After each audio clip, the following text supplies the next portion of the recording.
Assalamualaikum warahmatullahi wabarakatuh. Perkenalkan, nama saya Ummu Afifah. Saya dari STIN Tengku Dirunding Melabo, program studi pendidikan agama Islam dari Fakultas Tarbiyah dan Keguruan. Baiklah, pada kesempatan kali ini saya ingin memaparkan sedikit hasil makalah saya yang berjudul penyusunan sunnah dan pengaruhnya atas perkembangan tasyrik. Baiklah, langsung saja.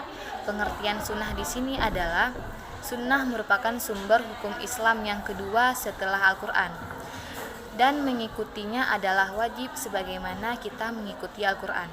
Sunnah menurut ahli usul adalah mencakup semua riwayat yang bersumber dari Rasulullah SAW selain Al-Quran, yang wujudnya berupa perkataan ataupun sunnah qauliyah, perbuatan ataupun sunnah fi'liyah, dan takrir, ketetapan beliau, dan sifat-sifat atau keadaan-keadaan Nabi Muhammad SAW yang lain, yang semuanya hanya disandarkan kepada beliau saja, tidak termasuk kepada para sahabat dan tidak pula kepada generasi setelah tabi'in.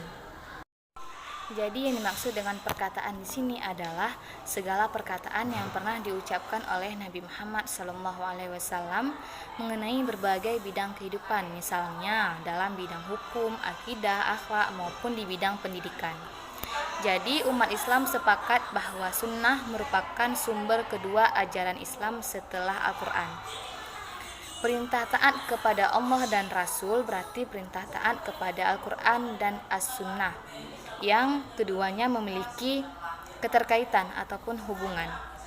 Sebagaimana firman Allah di dalam Quran surah An-Nisa ayat 136 yang artinya, "Wahai orang-orang yang beriman, tetaplah beriman kepada Allah dan Rasul-Nya dan kepada kitab yang Allah turunkan kepada Rasul-Nya serta kitab yang Allah turunkan kepada sebelumnya. Barang siapa yang kafir kepada Allah, malaikat-malaikatnya, kitab-kitabnya, rasul-rasulnya, dan hari kemudian, maka sesungguhnya orang itu telah sesat sejauh-jauhnya." Jadi salah satu cara kita menaati Rasul adalah dengan cara menerima dan melaksanakan seluruh ajaran Islam yang telah disampaikan oleh para Rasul dan meninggalkan apa yang telah dilarang oleh para Rasul. Jadi setelah Rasulullah SAW wafat, para sahabat menggali hukum melalui Al-Quran sebagai sumber hukum Islam yang pertama. Jika memang permasalahan tersebut tidak ditemukan di dalam Al-Quran, maka mereka mengembalikannya kepada sunnah Rasulullah SAW yang dijadikan sebagai sumber hukum Islam yang kedua. Oke, masuk ke poin yang kedua, yaitu penyusunan sunnah. Jadi yang dimaksud dengan menyusun as-sunnah adalah mengumpulkan as-sunnah yang sejenis dalam satu judul, sebagaimana dikumpulkan dengan sebagian yang lain seperti hadis tentang sholat, puasa, dan lain sebagainya. Sesuai dengan perkembangan hadis, ilmu hadis selalu mengiringinya sejak masa Rasulullah SAW. Meskipun belum dinyatakan sebagai ilmu secara jelas, ilmu hadis muncul bersamaan dengan mulainya periwayatan hadis yang disertai dengan tingginya perhatian dan aktivitas sahabat dalam menerima riwayat yang sampai kepada mereka. Dengan cara yang sangat sederhana, ilmu hadis berkembang sedemikian rupa seiring dengan berkembangnya masalah yang dihadapi.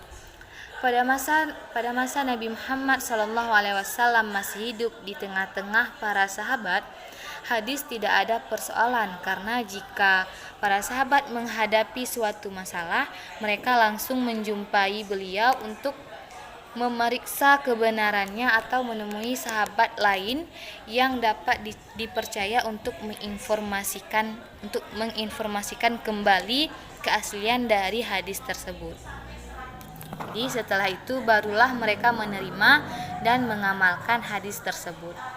Setelah Rasulullah SAW wafat, para sahabat sangat berhati-hati dalam meriwayatkan hadis karena konsentrasi mereka kepada Al-Quran yang baru dikodifikasi pada masa Abu Bakar tahap awal, Khalifah Abu Bakar tidak mau menerima suatu hadis yang disampaikan oleh seseorang kecuali orang tersebut mampu mendatangkan saksi untuk memastikan kebenaran riwayat yang disampaikan olehnya. Ada beberapa fase dalam penyusunan sunnah. Yang pertama yaitu periode pertama. Jadi orang-orang yang membukukan Al-Quran pada periode ini adalah Imam Malik bin Anas di Madinah, Abdul Malik bin Abdul Aziz di Mekah, Sufyan bin Sauri di Kufah, dan masih banyak yang lainnya. Hal ini terjadi pada tahun 140 Hijriah. Jadi pada periode ini, kitab-kitab hadis itu masih bercampur dengan kata-kata para sahabat dan tabi-tabi'in, sebagaimana kita lihat dalam kitab Al-Muwattah susunan Imam Malik. Baik, selanjutnya pada masa Utsman. Jadi pada masa ini disebut sebagai tahap kedua. Masa ini terkenal dengan masa taklil ar-riwayah ataupun pembatasan periwayatan. Para sahabat tidak meriwayatkan hadis kecuali disertai dengan saksi dan bersumpah bahwa hadis yang ia riwayatkan benar-benar berasal dari Rasulullah SAW. Para sahabat juga telah meletakkan pedoman periwayatan hadis untuk memastikan keaslian dari suatu hadis. Jadi pada masa awal Islam belum diperlukan sanad dalam periwayatan hadis, karena pada masa itu orang-orang masih jujur dan saling mempercayai satu dengan yang lainnya. Akan tetapi setelah terjadinya konflik antar politik, yaitu antara pendukung Ali dan Muawiyah, sehingga umat berpecah menjadi beberapa golongan, yaitu golongan Syiah, Khawarij, dan Jumhur Muslimin. Jadi setelah kejadian tersebut mulailah terjadinya pemalsuan hadis dari masing-masing sekte dalam rangka mencari dukungan politik dari massa yang lebih luas. Jadi melihat kondisi ini, para ulama mencari cara bagaimana membendung peristiwa-peristiwa ini, peristiwa pemalsuan hadis. Jadi salah satu cara yang diambil oleh para ulama yaitu mempersyaratkan kepada siapa saja yang mengaku mendapatkan hadis harus disertai dengan sanadnya. Di periwayatan hadis tidak akan diterima kecuali disertai dengan sanadnya. Jadi ketika pada pertengahan abad kedua Hijriah sampai kepada abad ketiga Hijriah, ilmu hadis mulai ditulis dan dikodifikasikan dalam bentuk yang sederhana, tetapi belum terpisah dengan ilmu-ilmu yang lain, masih berdiri sendiri, masih bercampur dengan ilmu-ilmu yang lain. Misalnya, ilmu hadis bercampur dengan ilmu usul fiqh seperti dalam kitab Ar-Risalah yang ditulis oleh Imam Syafi'i, atau campur dengan kitab fikih seperti di dalam kitab Al-Um. Tetapi pada dasarnya penulisan hadis baru dimulai pada abad kedua Hijriah. Imam Syafi'i adalah salah satu ulama pertama yang mewariskan teori-teori ilmu hadis secara tertulis sebagaimana terdapat di dalam karyanya. Sesuai dengan pesatnya perkembangan kodifikasi hadis yang disebut pada masa kejayaan atau keemasan hadis, yaitu pada abad ketiga Hijriah. Jadi pada abad ketiga Hijriah merupakan masa keemasan dalam pengkodifikasian Al-Quran. Karena perkembangan keduanya karena pada masa ini penulisan ilmu hadis dan pengkodifikasian hadis dilakukan secara beriringan. Namun penulisan ilmu hadis masih terpisah-pisah, belum menyatu dan belum menjadi ilmu yang berdiri sendiri. Ia masih dibentuk dalam bab-bab saja. Mustafa Asy-Syiba mengatakan orang pertama kali menuliskan ilmu hadis adalah Ali bin Al-Madani, syekhnya Al-Bukhari, Muslim, dan Tirmizi. Banyak sekali kitab-kitab ilmu hadis yang ditulis oleh para ulama pada abad ketiga Hijriah ini. Namun buku-buku tersebut belum berdiri sendiri sebagai ilmu hadis. Ia hanya terdiri dari beberapa bab saja. Di perkembangan ilmu hadis mencapai puncak kejayaannya dan dan berdiri sendiri itu pada abad keempat Hijriah, yang merupakan penggabungan dan penyempurnaan berbagai ilmu yang berkembang pada abad-abad sebelumnya secara terpisah dan berserakan. Jadi persoalan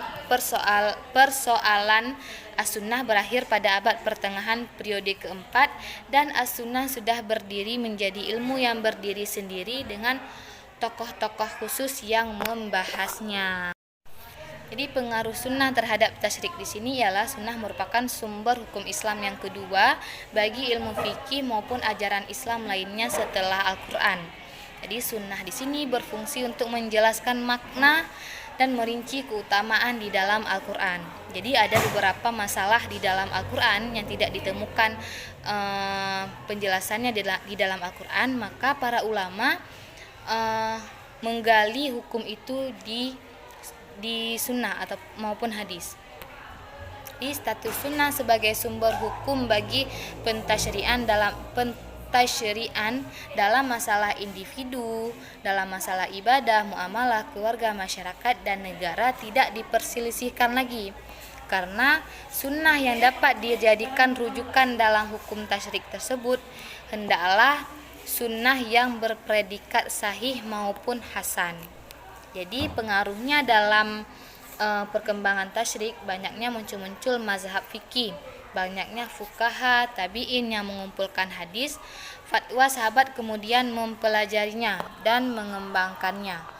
Jadi dapat juga mempermudahkan melakukan ijtihad dengan adanya as-sunnah, menambah komitmen untuk menjalankan hukum Islam secara mantap, karena pada dasarnya ajaran sunnah yang sudah masyhur perawi hadisnya dapat mengurangi dan menghilangkan fanatisme mazhab serta menambah kuat dalam berijtihad. Jadi sunnah di sini dapat dijadikan sebagai sumber hukum Islam yang kedua dan dapat menguatkan suatu hukum dalam berijtihad. Oke, mungkin cukup sekian pemaparan dari saya. Lebih dan kurang saya mohon maaf. Wabillahi taufiq wa hidayah. Wassalamualaikum warahmatullahi wabarakatuh.